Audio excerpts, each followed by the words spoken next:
The Lord of the Rings, The Rings of Power is an American fantasy television series developed by J.D. Payne and Patrick McKay for Amazon Prime Video. Based on the novel The Lord of the Rings and its appendices by J.R.R. Tolkien, the series is set in the Second Age of Middle-earth, thousands of years before Tolkien's The Hobbit and The Lord of the Rings. It is produced by Amazon Studios in association with New Line Cinema, and in consultation with the Tolkien estate. Amazon bought the television rights for The Lord of the Rings from the Tolkien estate in November 2017, making a 5-season production commitment worth at least $1 billion. This would make it the most expensive television series ever made. Payne and McKay were hired in July 2018. The series is primarily based on the appendices of The Lord of the Rings, which include discussion of the Second Age, and Tolkien's grandson Simon Tolkien was consulted on the development of the series. Per the requirements of Amazon's deal with the Tolkien estate, it is not a continuation of The Lord of the Rings and The Hobbit film trilogies, despite having the involvement of New Line Cinema, responsible for both trilogies. The production intended to evoke the films using similar production design, younger versions of characters from the films, and a main theme by Howard Shore, who composed the music for the trilogies. Bear McCreary composed the series' score. A large international cast was hired, and filming for the 8-episode first season took place in New Zealand, where the films were produced, from February 2020 to August 2021. Amazon moved production for future seasons to the United Kingdom, where filming for the second season began on October 3, 2022. The Lord of the Rings, The Rings of Power premiered on September 1, 2022, with the first 2 episodes, which Amazon stated had the most viewers for a Prime Video premiere. The rest of the 8-episode first season ran until October 14. It has received generally positive reviews from critics, with particular praise for its cinematography, visuals, and musical score, but some criticism for its pacing and characterization. Films: I The Fellowship of the Ring / I. None. I The Two Towers / I. None. I The Return of the King / I. None. Cast and crew. Casting. Jackson began abstract discussions on casting during the development of the scripts with Miramax. Jackson, Walsh, and Boyens compiled a casting wish list, which included Cate Blanchett for Galadriel and Ian Holm for Bilbo. Wondering whether Patrick Stewart would be right for the part of Gandalf, Philippa Boyens drew a tape of him performing opposite Ian McKellen, only to suggest the latter to Jackson. McKellen became Jackson's first choice for Gandalf. Christopher Lee sent Jackson a photograph of him in a wizard's costume, wanting to play Gandalf, but Jackson decided Lee would instead be better as Saruman. Miramax wanted a recognizable name for Gandalf, and suggested Max von Sydow or Paul Scofield and, wanting an American star, even mentioned Morgan Freeman. When New Line took over, they suggested Christopher Plummer or Sean Connery for the part, and put a veto against Richard Harris when his name came up. When von Sydow inquired for the part later, his agent told him they were looking for an English actor. While casting, Jackson looked for backup options for the various parts, including Lucy Lawless and Nicole Kidman for Galadriel, Anthony Hopkins or Sylvester McCoy for Bilbo, Paul Scofield, Jeremy Irons, Malcolm McDowell, or Tim Curry for Saruman. For Gandalf, they looked into Tom Baker, Tom Wilkinson, Sam Neill, Bernard Hill, and Peter O'Toole, and into several older actors who auditioned for other parts, such as Patrick McGoohan and Anthony Hopkins. Miramax and Jackson discussed Sir Daniel Day-Lewis for Aragorn, starting fanciful internet speculation that Day-Lewis was approached for the part numerous times, although Jackson eventually inquired about him. Jackson cast Stuart Townsend, whom the studio deemed too young. After shooting began, Jackson agreed, and decided to recast the role. They approached Viggo Mortensen, but also spoke to Russell Crowe as a backup choice. Patrick McGoohan, their first choice for Dean Thor, proved quite grumpy when they met, and they instead looked into Donald Sutherland and John Rhys Davies, and ultimately cast John Noble. Davies was recast as Gimli, instead of Billy Connolly, Robert Trebor, and Timothy Spall. In conversations with Miramax, Liam Neeson's name came up for Boromir, but he declined. New Line suggested Nicolas Cage, but the filmmakers declined and cast Sean Bean. Cast. The following are the cast members who voiced or portrayed characters appearing in the extended version of the films.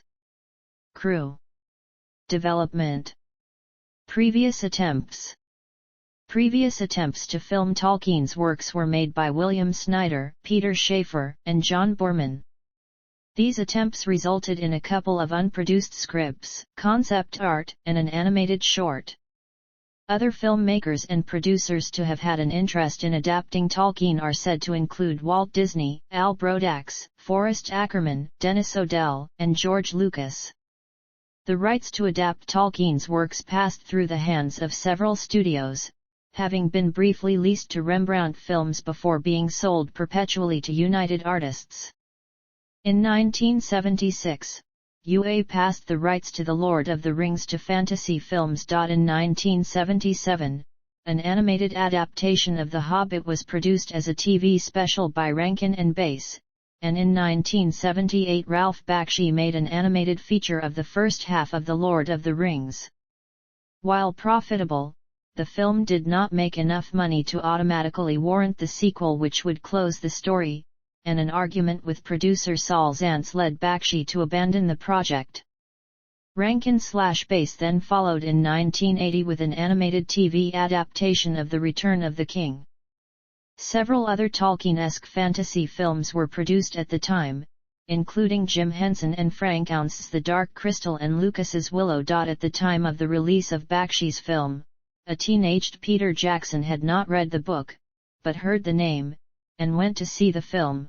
I liked the early part. It had some quaint sequences in Hobbiton, a creepy encounter with the Black Rider on the road, and a few quite good battle scenes, but then, about halfway through, the storytelling became very disjointed and disorientating, and I really didn't understand what was going on. However, what it did do was to make me want to read the book, if only to find out what happened. Jackson bought a tie-in paperback edition. He later read The Hobbit and The Silmarillion, and listened to the 1981 BBC radio adaptation. Assuming someone would one day adapt it to a live-action film, Jackson read up on some previous attempts to bring the piece to the screen. He had not watched the Rankin and Bass TV specials. Pitched to Miramax. In 1995, while completing post-production on The Frighteners, Jackson and Fran Walsh discussed making an original fantasy film, but could not think of a scenario that was not Tolkien-esque, and eventually decided to look up the film rights. They went to Harvey Weinstein from Miramax, who got the rights from Saul Zaentz. Jackson knew it would take multiple films to do Tolkien justice, but initially pitched a single trilogy, one film based on The Hobbit and, if that would prove successful, 2 Lord of the Rings films shot back-to-back. Jackson began rereading The Hobbit, looking at illustrations and commissioning concept art from the book, but the rights eventually proved unattainable, having been split between Zaentz and United Artists. Weinstein tried to buy the studio's share of the rights, but was unsuccessful. With The Hobbit postponed for a later prequel, Jackson proceeded with making 2 or more Lord of the Rings films. We pitched the idea of 3 films and Miramax didn't really want to take that risk, but we agreed on 2. He began writing the scripts with Walsh and Stephen Sinclair, storyboarding with Christian Rivers and discussing casting ideas with the Weinsteins. Meanwhile, Weta Digital began software development for the digital effects required, and WETA Workshop were producing props and concept art. Sinclair later dropped out of the project, but Jackson felt that some of his contributions survived into the finished scripts. particularly the middle film, The Two Towers, for which he is credited. Move to New Line. As the scripts took shape, it became clear that the budget required would exceed Miramax's capabilities. The Weinsteins suggested cutting the project to one film. Jackson inquired whether it could be around 4 hours in duration, but Miramax insisted on 2 hours, suggesting major cuts to the story, which Jackson refused. Harvey Weinstein threatened to replace Jackson with screenwriter Hossein Amini and directors John Madden or Quentin Tarantino. Jackson believed this was an empty threat to get him to concede to making a one-film version himself. Harvey Weinstein eventually relented to putting the project on a turnaround, but the onerous conditions were meant to prevent the project from being taken up by another studio. Jackson got an audience with New Line CEO Robert Shea, who accepted the project, but requested that it be expanded into a trilogy. New Line had many promising reasons that the trilogy would be successful, which led them to sign on.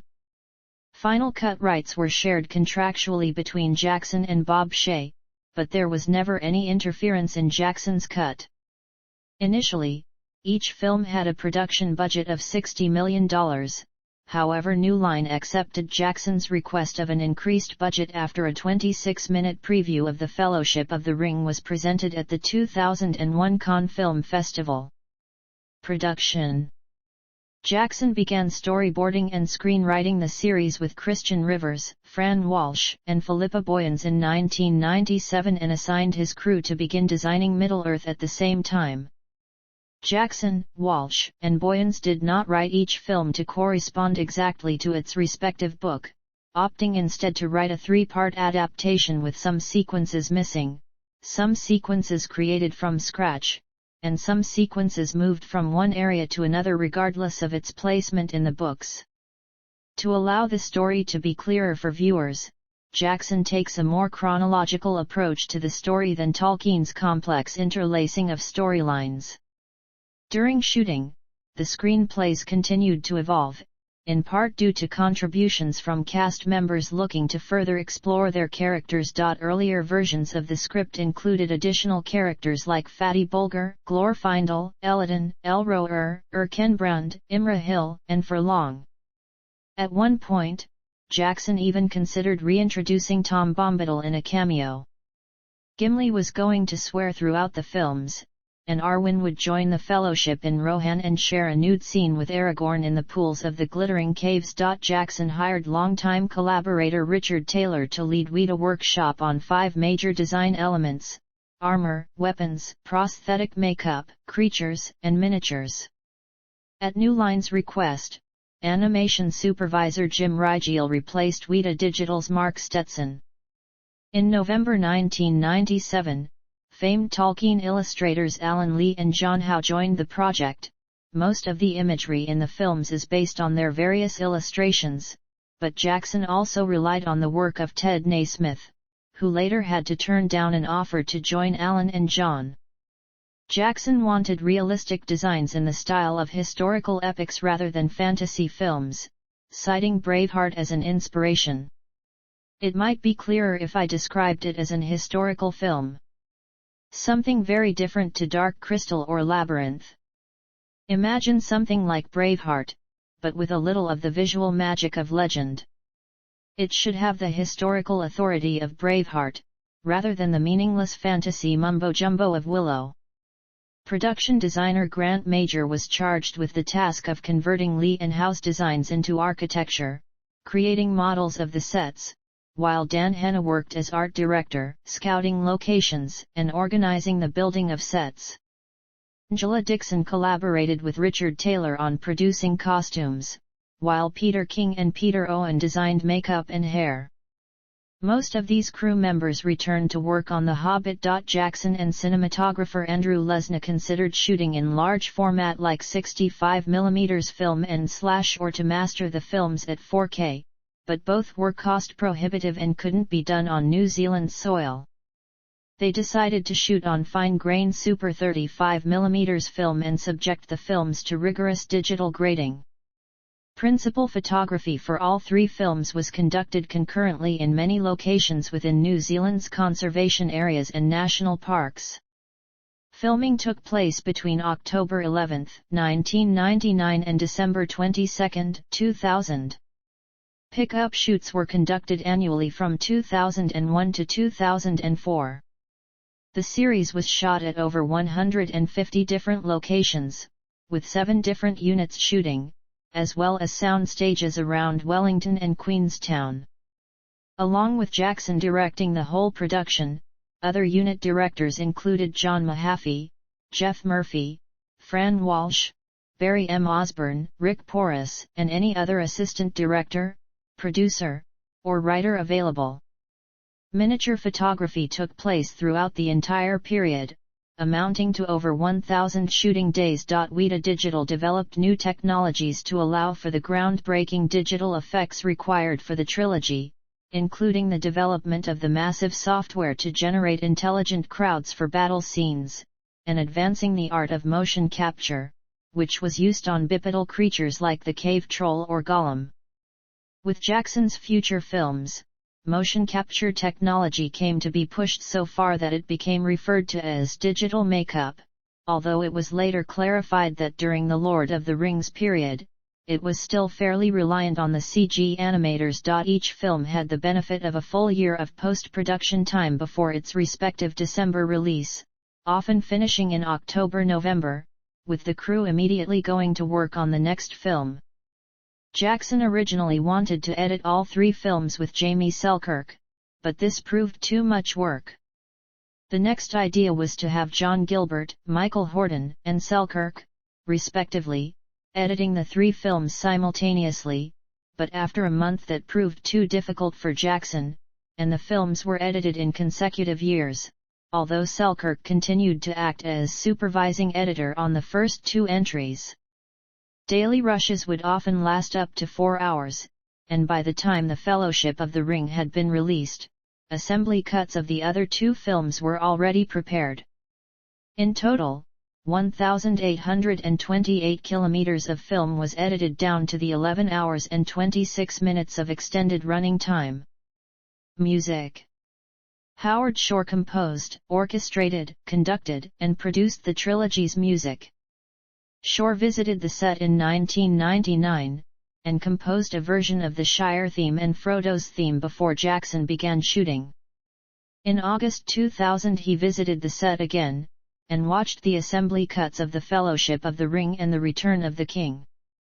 In the music, Shore included many leitmotifs to represent various characters, cultures, and places. The largest catalogue of leitmotifs in the history of cinema, surpassing, for comparison, that of the entire Star Wars film series.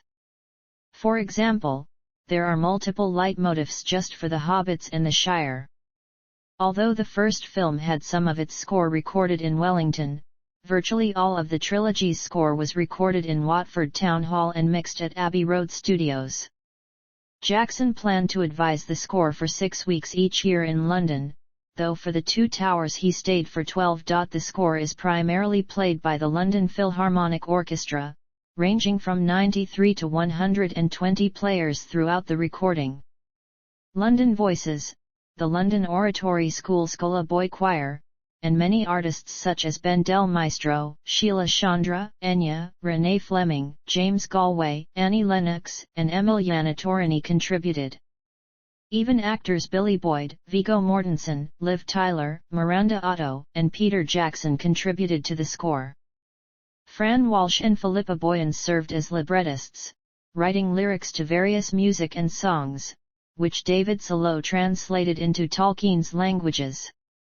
The third film's end song, Into the West, was a tribute to a young filmmaker Jackson and Walsh befriended named Cameron Duncan, who died of cancer in 2003. Shore composed a main theme for The Fellowship rather than many different character themes, and its strength and weaknesses in volume are depicted at different points in the series. On top of that, individual themes were composed to represent different cultures. Infamously, the amount of music Shore had to write every day for the third film increased dramatically to around 7 minutes. The music for the series has been voted Best Movie Soundtrack of all time for the 6 years running, passing Schindler's List, Gladiator, Star Wars, and Out of Africa, respectively. Soundtracks. Reception. Box office. The trilogy's online promotional trailer was first released on April 27, 2000, and set a new record for download hits, registering 1.7 million hits in the first 24 hours of its release. The trailer used a selection from the soundtrack for Braveheart and The Shawshank Redemption among other cuts. In 2001, 24 minutes of footage from the series, primarily the Moria sequence, was shown at the 54th Cannes Film Festival, and was very well received. The showing also included an area designed to look like Middle-earth. The Fellowship of the Ring was released on December 19, 2001.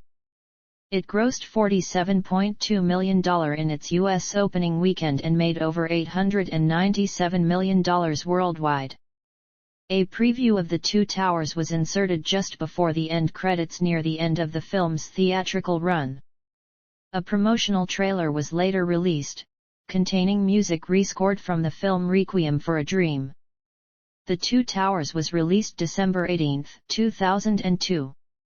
It grossed $62 million in its first U.S. weekend and outgrossed its predecessor with over $947 million worldwide. The promotional trailer for The Return of the King was debuted exclusively before the New Line Cinema film Second-Hand Lions on September 23, 2003. Released December 17, 2003, its first U.S. weekend gross was $72.6 million, and became the second film, after Titanic, to gross over $1 billion worldwide. Critical and public response. The Lord of the Rings trilogy received widespread acclaim and is ranked among the greatest film trilogies ever made. Kenneth Turan of the Los Angeles Times wrote that the trilogy will not soon, if ever, find its equal, while Todd McCarthy of Variety described the films as one of the most ambitious and phenomenally successful dream projects of all time. The Fellowship of the Ring was voted the greatest fantasy movie of all time in a readers' poll conducted by American magazine Wired in 2012, while The Two Towers and The Return of the King placed fourth and third respectively. The Independent ranked The Lord of the Rings trilogy at number 2 on its list of 10 greatest movie trilogies of all time. The Lord of the Rings trilogy is ranked at number 2 in Film's list of the 15 greatest trilogies of all time, while Empire ranked it at number 1 in its list of the 33 greatest movie trilogies. The series appears in the Dallas-Fort Worth Film Critics Association, Top 10 Films, Time's All-Time 100 Movies, and James Berardinelli's Top 100. In 2007, USA Today named the series as the most important films of the past 25 years. Entertainment Weekly put it on its end of the decade, best of list, saying, "Bringing a cherished book to the big screen? No sweat." Peter Jackson's trilogy, or, as we like to call it, Our Precious, exerted its irresistible pull on advanced Elvish speakers and neophytes alike. Paste named it one of the 50 best movies of the decade, ranking it at number 4. In another Time magazine list, the series ranks second in best movies of the decade. In addition, 6 characters and their respective actors made the list of the 100 greatest movie characters, also compiled by Empire, with Viggo Mortensen's portrayal of Aragorn ranking number 15, Ian McKellen's portrayal of Gandalf ranking number 30, Ian Holmes' portrayal of Bilbo Baggins ranking number 61, Andy Serkis' portrayal of Gollum ranking number 66, Sean Astin's portrayal of Samwise Gamgee ranking number 77, and Orlando Bloom's portrayal of Legolas ranking number 94. Industry response. The series drew acclaim from within the industry, including from the film directors Steven Spielberg, James Cameron, and George Lucas. John Boorman, who once wrote a script for a Lord of the Rings film, said he was happy his own version was unmade, as Jackson's film trilogy was of such scope and magnitude that it can only be compared to the building of the great Gothic cathedrals. Forrest J. Ackerman, who once presented a film treatment to Tolkien, and appeared on Jackson's Bad Taste, said his pitch could never have been given the grand treatment that Peter Jackson afforded it. Arthur Rankin said Jackson was making marvelous films. However, some filmmakers were more critical. Heinz Edelman, who pitched the idea of an animated feature when United Artists considered shooting the films with the Beatles, thought it was badly directed. Ralph Bakshi, who made an animated film based on the first half of the trilogy, didn't watch the films, but was told that Jackson's film was derivative of his. Ahead of the film's release, he said he did not understand it but that he does wish it to be a good movie. Later, he begrudged Saul Zaentz for not notifying him of the live-action film, and said that Jackson had his film to study and therefore had a little easier time than I did. Afterwards, he grumbled that Jackson didn't understand Tolkien and created special effects garbage to sell toys, as well as being derivative of his own film.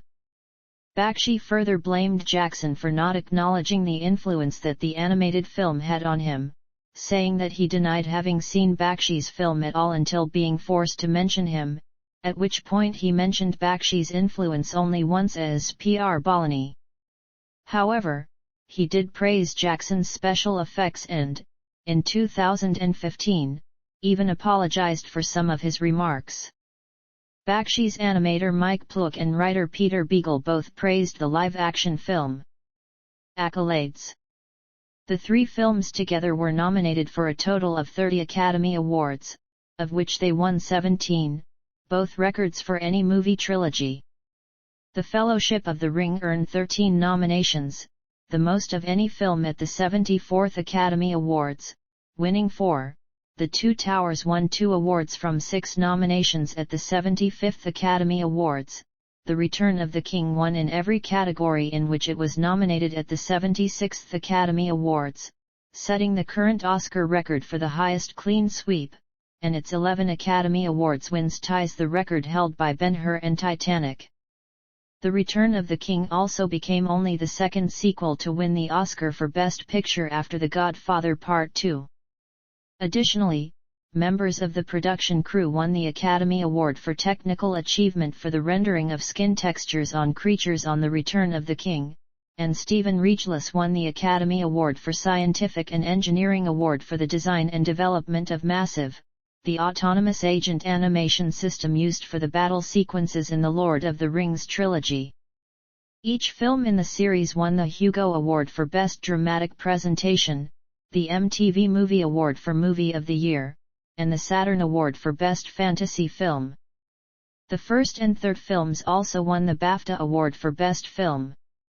The New York Film Critics Circle awarded The Return of the King its Best Picture award at the 2003 awards ceremony, hosted by Andrew Johnston, chair of the organization at that time, who called it a masterful piece of filmmaking. Comparisons with the written work. Commentators have compared Jackson's film trilogy with Tolkien's written work, remarking that while both have been extremely successful commercially, they differ in many respects. Critics have admired Jackson's ability to film the long and complex work at all, the beauty of the cinematography, sets, and costumes, and the epic scale of his version of Tolkien's story. They have however found the characters and the story greatly weakened by Jackson's emphasis on action and violence at the expense of psychological depth, the loss of Tolkien's emphasis on free will and individual responsibility, and the replacement of Frodo's inner journey by an American monomyth with Aragorn as the hero. As for whether the film trilogy is faithful to the novel, opinions range from Verlin Flieger's feeling that a film adaptation is not even worth attempting, Wayne G. Hammond's opinion that the film sacrifices the book's richness of characterization and narrative for violence, thrills and cheap humor, or Christopher Tolkien's view that Jackson's interpretation is unacceptable, to granting, with Jackson and Boyens, that the film version is inevitably different. From that standpoint, Critics such as Brian Roseberry and Tom Shippey have described the films as a partial success, giving some of the feeling and capturing some of the key themes of the novel. Yvette Kaiser considers that Jackson was unfaithful to many of Tolkien's details, but succeeded in achieving something of the same impact and feelings of providence, eucatastrophe, and interconnectedness. Dimitra Fimi suggests that Jackson was continuing Tolkien's tradition of adapting folklore, incorporating both the fans' views on that folklore and cinematic traditions such as the zombie in the film trilogy to produce its own modern folklore. Home media. The first two films were released on 2-disc standard edition DVDs containing previews of the following film. The success of the theatrical cuts brought about 4-disc extended editions, with new editing, added special effects and music. Jackson came up with the idea of an extended cut for Laserdisc and DVD formats while in pre-production. He could insert some of the violence that he thought he would have to trim to get a PG-13 rating for the theater, and he could tailor the pacing to the demands of the small screen, which he said were completely different. He observed that the extended cuts will be ultimately seen as the more definitive versions of the films. The extended cuts of the films and the supplemental special features were spread over 2 discs each, and a limited collector's edition was also released featuring sculpted bookends. The Fellowship of the Ring was released on November 12, 2002, containing 30 minutes of extra footage. The Two Towers, released on November 18, 2003, contains 46 minutes of extra footage. The Return of the King was released on December 14, 2004, with 52 minutes more footage. The extended cuts have also played at cinemas, most notably the first two for a December 16, 2003 marathon screening culminating in a screening of the third film. In 2006, both versions of each film were released together in a limited edition, which includes a new feature-length documentary for each film. Warner Bros. Released the trilogy's theatrical versions on Blu-ray in a boxed set on April 6, 2010. An extended edition Blu-ray box set was released on June 28, 2011. Each film's extended Blu-ray version is identical to the extended DVD version, including the appendices. In 2014, Blu-ray Steelbook editions of the 5-disc extended editions were released. The first, The Fellowship of the Ring, was released on March 24, 2014. The discs are identical to those found in the previous 5-disc Blu-ray set. The Blu-ray releases were criticized for color timing issues which degraded the look of the films. The Lord of the Rings trilogy was released in Ultra HD Blu-ray in 2020, featuring both the theatrical and extended editions of the films. The films, along with those of the Hobbit trilogy, were remastered to give all 6 films a more consistent color treatment. Jackson explained that visual effects shots were improved for this release by and out any imperfections, but that they had not been an audio remastering was made as well, with the films receiving a new Dolby Atmos mix. A 31-disc collector's set including both versions of all 6 films in 4K and Blu-ray formats, was released in 2021 for the 20-year anniversary of the first film. This, however, does not include the appendices. As of 2017, the Lord of the Rings films had a home media revenue of more than $2.4 billion. Legacy. The release of the films saw a surge of interest in the Lord of the Rings and Tolkien's other works, vastly increasing his impact on popular culture. The success of the films spawned numerous video games and many other kinds of merchandise. The Hobbit/I trilogy. None. Reunion. On May 31, 2020, through his YouTube channel, actor Josh Gad aired a virtual cast reunion via Zoom as the 4th episode of the web series Reunited Apart, a charity fundraising effort during the COVID-19 pandemic, with the Lord of the Rings reunion supporting Share Our Strengths campaign called No Kid Hungry. A large part of the original cast participated, including Sean Astin, Sean Bean, Orlando Bloom, Billy Boyd, Ian McKellen, Dominic Monaghan, Viggo Mortensen, Miranda Otto, John Rhys-Davies, Andy Serkis, Liv Tyler, Carl Urban and Elijah Wood. In addition to the cast, director Peter Jackson, screenwriter Philippa Boyens and composer Howard Shore were also present. Furthermore, filmmaker Taika Waititi and castmate Bernard Hill also made an appearance. On June 2, 2020, Josh Gad announced that the charity had raised over $100,000.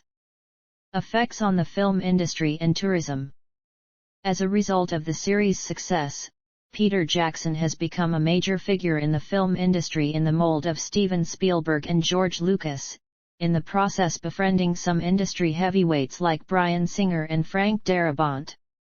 Jackson has since founded his own film production company, Wingnut Films, as well as Wingnut Interactive, a video game company. He was also finally given a chance to remake King Kong in 2005. The film was a critical and box office success, although not as successful as the Lord of the Rings series. Jackson has been called a favourite son of New Zealand. In 2004, Howard Shore toured with the Lord of the Rings Symphony, playing 2 hours of the score. Along with the Harry Potter films, the series has renewed interest in the fantasy film genre. Tourism in New Zealand is up, possibly due to its exposure in the series, with the country's tourism industry waking up to an audience's familiarity. In 2002, the Museum of New Zealand Te Papa Tongarua in Wellington created a travelling exhibition of the film trilogy, The Lord of the Rings Motion Picture Trilogy, the exhibition. It visited cities around the world including Boston, London, Sydney, Singapore, and Houston. Legal disputes. The Lord of the Rings left a legacy of court cases over profits from the trilogy. 16 cast members sued over the lack of revenue from merchandise bearing their appearance. The case was resolved out of court in 2008. The settlement came too late for Appleby, who died of cancer in 2007. Saul Zaentz also filed a lawsuit in 2004 claiming he had not been paid all of his royalties. The next year, Jackson himself sued the studio over profits from the first film, slowing development of the Hobbit prequels until late 2007. The Tolkien Trust filed a lawsuit in February 2008, for violating Tolkien's original deal over the rights that they would earn 7.5% of the gross from any films based on his works. The trust sought compensation of $150 million. A judge denied them this option, but allowed them to win compensation from the act of the studio ignoring the contract itself. On September 8, 2009, the dispute was settled. Video games. Numerous video games were released to supplement the film series. They are The Two Towers, The Return of the King, The Third Age, Tactics, The Battle for Middle-earth, The Battle for Middle-earth 2, The Battle for Middle-earth 2, The Rise of the Witch King, Conquest, Aragorn's Quest, War in the North, Lego The Lord of the Rings, Guardians of Middle-earth, Shadow of Mordor, and Middle-earth, Shadow of War.